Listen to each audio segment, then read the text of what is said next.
back to my channel. My name is Austin Betha. If today's the first time here, you are most definitely welcome. Please do hit the subscribe button before you leave, and also give this video a very big thumbs up at the end if you enjoyed watching it. Okay, can I just tell you that there was a lot of Nash opening on today's episode of the Bipolar NAIJA reunion show. Oh my god, we actually had 3 highlights tonight. Okay, the first one was between Ike, Mercy and Ella. The second one was between Kafi, Jackie and Mercy, while the last one was between Ella and the rest of the housemates. Guys, I'm sure you're wondering why Ella was up against the other 25 housemates. Don't worry, I have you covered. Alright, first things first, Ebuka had mentioned to us that we're going to be talking on betrayals, disloyalties and pretenders, and of course that all the housemates that were in the studio at some point or the other had something to do with these topics. And let me just read out the names of the people that we had in the studio. Okay, we had Kim, we had Joe, we had Mercy, we had Venita, we had Ike, we had Jeff, we had Ella, we had Sadi, and we had Diane. Now the housemates actually talked briefly about Venita having feelings for Ike, and in my mind I'm like, okay, I thought nobody was actually going to ever talk about it, because at some point they actually felt like Venita had feelings for Ike. You guys know how Venita was in the house. Her feelings were just all over the place. You know, she was just with everybody at almost the same time, so it was really difficult to say, oh, Venita is with this person, or oh, Venita liked this person. And she actually cleared the air almost immediately. She was like, no, there was no such thing as that, although it seemed like that, but that wasn't the case. So they shall let it slide. Next thing, they now faced Ella. Ella, can you defend yourself, please? Because everybody knew in the house that Ella liked Ike. Like, it was so obvious. She couldn't even hide it. And the problem with this whole thing is, Ike was the one leading her on. The guy did not even deny that fact at all. Even when Ebuka asked him, he was like, yes, he knows that he kept leading her on just for fun. That it was more like a strategy. That he never had feelings for Ella. All he was doing was playing games and all of that. Now, if you guys remember, there were conversations Ike had with Ella that made it seem like, oh, I wanted to be with Mercy, and I also want to be with you. And you know, as girls now, sometimes when they lead you on, you not really know. You go don't lose guard before you even know, say, okay, oh, this guy just they whine me. And that's exactly what Ike was doing. Now when they asked Ella, did you at some point feel like you really wanted Ike? She's like, no, I know that Lambo, my girl, you know how she and her phonetics now. I know that Lambo, my girl, had Ike and she wanted Ike, so you know, I just had to step back. I just had to I'm like, okay, sis. Okay, look, we know you stepped back, but you stepping back was not as a result of you just realizing that Ike was with Mercy. It was because Ike did not give you as much attention as you wanted. You know, so every single time you're talking to him and Mercy comes on, he just leaves you, like, he leaves you hanging, literally, and then he goes over to Mercy. So I know that it would have been really painful for her. But the problem I'm having is Ella did not want to accept the fact that she actually fancied Ike that much, and you know, she was still going for him head on, regardless of the fact that Mercy was with him. It was up until they played a clip of her having an intimate conversation with Ike that she now came back and be like, okay, I actually fancied him, but I kind of stepped back. Sister, you need to be honest with us. This is the reunion. They will open your nash. If you don't open your nash by yourself, Ebuka will help you open it. So the best thing is just agree from the beginning. Don't come and be falling your hand openly. People are watching. People are watching. It's okay for you to feel something for someone that feels something for someone else. Better rhymes. But the thing is, when you figure out that, okay, this person is actually with someone who I consider my friend, then you need to step back. Now, that was Mercy's anger. Mercy's like, you knew for sure that I was with Ike, yet you kept on going for him, and you still wanted to be my friend. That wouldn't work, because you have to choose my man or my friendship, you know. Choose, sis. And the funny part of this whole thing was Ike was just there feeling like one hot guy, like 2 girls are fighting over me kind of stuff, and I'm like, if I slap you, you're feeling hot. Anyways, they shall settled it, because Ike mentioned that, yeah, when they came out of the house, Ella didn't want to have anything to do with him, but you know, now they have reconciled. They actually did that in Abuja, and you know, they are good. So they moved on from that topic. Okay, now moving on from that, yeah, we now got to the point where they were talking about Kafi, Jackie and Mercy. And guys, they were not just talking about Mercy as a person. They were actually talking about Mercy's blocos, you know, Mercy's uku. And Jackie said something, so I'm just going to quote her right now. She said, Kafi was the biggest pretender in the house. And I'm like, okay, maybe I want to agree with you. But the situation that we're tackling right now does not have to do with Kafi alone. If we're going to be honest about something, let's go into it 100. Okay, I'm not here to defend Kafi and be like, oh, she never pretended, oh, she never did this. Because yes, at some point Kafi did. At some point Kafi was here, Kafi was there. But on this particular note, what we're talking about, this Mercy's uku, Jackie, please do not lie, you were involved. Because she was like, oh, when she came out of the house, she heard gist of people saying, oh, she and Kathy were gossiping about Mercy's body and her going for body enhancement and all of that. And she's like, first of all, I do not see anything wrong with Mercy's body. I do not see anything wrong with Mercy going for her body enhancement. Matter of fact, I might consider going for one soon because I have small boobs, I have that. So there's nothing wrong with that. There is really no way in God's name I would have sat down to talk about Mercy's body. Sister, you did. You actually talked to Kathy about Mercy's body, and it came off as you spiting Mercy. Okay, so you now coming to be like, Kathy is the this. If Kathy was the head gossip, then you were the assistant. Accept it and move on. And I just thank God that Kim was there, because Kim was like, first of all, Jackie, you cannot come here now and try to exonerate yourself.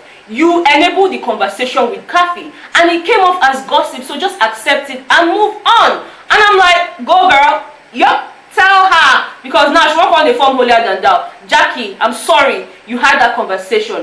I heard it, and I know that a lot of other people heard it. So please don't come and be pointing fingers. Now, the babala of the babala basbos for tonight was the Ella against the other 25 housemates. Guys, let me just tell you. Some things they happen where we don't even know about. So we will just there, they shout, oh, big brother housemate. You know, say they even get WhatsApp group where they open their nash, where they embarrass themselves, where they yell people. They actually have a WhatsApp group, and for me, I feel like that's cool because that's the fastest way for them to reach out to one another. Look, it can be difficult calling 25 other housemates, like what's up, but you can just drop a message and expect any of them to respond. But the reason they mentioned this WhatsApp was not because they wanted to tell us that they were checking up on each other. It was because they wanted to open Ella's nyash. Okay.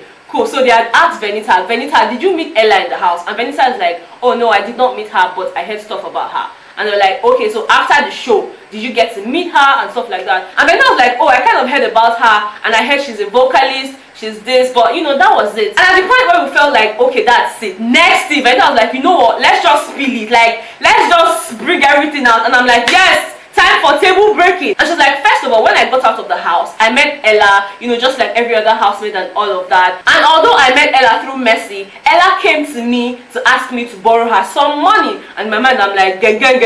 This one where they don't borrow money, where they don't talk and for outside, there has to be more to this whole gist. And she goes, I didn't even have a problem with borrowing her the money. Yes, I borrowed her the money, just like every other housemate did. I'm like, hey, well, okay.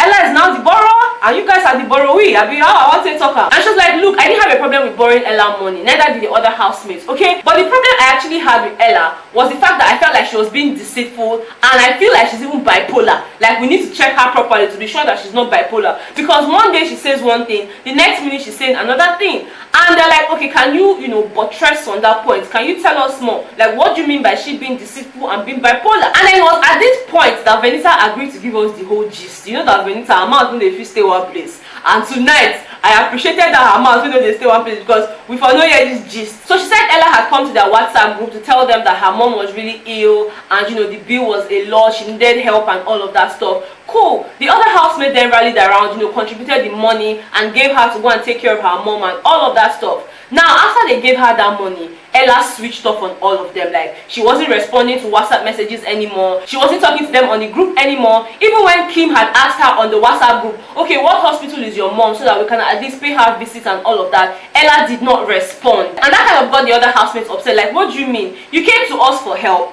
Now we're asking you questions about your mom. Not even because we gave you money. We just wanted to pay your mom a courtesy visit, know how she's doing, maybe bring fruits, food and stuff like that. But then you were not responding. So they felt like there was something fishy about the whole thing. Now for the housemates to drive their point home here, they mentioned that after they had given Ella money, Ella still came online and announced to the world that her mom was sick and that she needed some money. And the housemates were like, wait, we gave you money. You haven't even come to us to say, oh, thank you, or oh, my mom is getting better, or oh, this, oh, that. And you're already coming online to announce that you need money. You didn't even say that, oh, I've gotten help from some people, I just need this amount of money to complete it, or something. You just made it seem like you did not have help from anywhere. And this was immediately after she switched off on the other housemates. So that kind of made them feel like Ella was lying. Now they asked Ella, she's like, look, if you guys thought I was going to put my mom's picture online when she was really sick and all, you guys must be joking. Look, I appreciate y'all. Look, I'm like, auntie, calm down.